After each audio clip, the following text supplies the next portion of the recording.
Okay, today I'm going to be teaching you how to replace your thermal paste on your CPU and GPU. So first thing you're going to do is you're going to take off your CPU cooler fan or cooler, and then next what you're going to need to do is get either a paper towel and wipe off as much thermal paste as possible.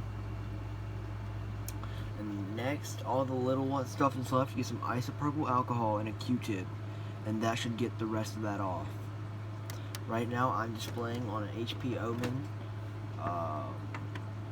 It's a AMD Ryzen. I'll have to look at the specs in a little bit.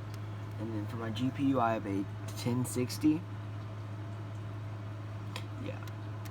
So, 1 second. Okay, so when you have your CPU fan off, and then you have your old thermal compound off, you're going to want to put a pea-size thing of new thermal compound, and not much more.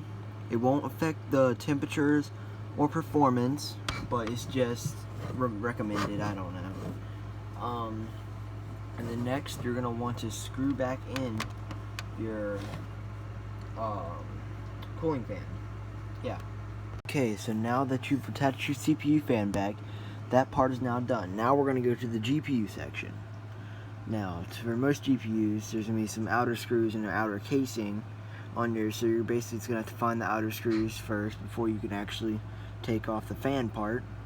But with mine's an HP Omen stock 1060, so there's just 4 screws in the back you got to take out to take the fan off.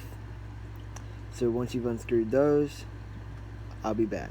Okay, so now as soon as you've actually taken your thing off, where you can just see the chip inside, you're gonna want to wipe down your chip with isopropyl alcohol and a Q-tip to get all the old thermal paste off, and wipe it off the cooler as well. Don't forget to wipe it off the cooler. Like you see mine's already dried up from how hot this thing gets. So yeah, I'll be back in 1 minute. And now that you've just installed your fan back on your GPU, you have just finished installing all the thermal compound on both your CPU and GPU. All you need to do now is just screw the screws back up there so that this card is now stable and is not going to move flex as much. Plug in your power cable if your card has one, and then boom, you're done. Everything you've seen in this video will work on new CPUs and new GPUs, as well as old CPUs and as well old GPUs. And that's what you've done. You just completed all your stuff. I'm not responsible if anything happens to your motherboard, CPU, or GPU or your computer. Thanks again for watching the video. Have a good day.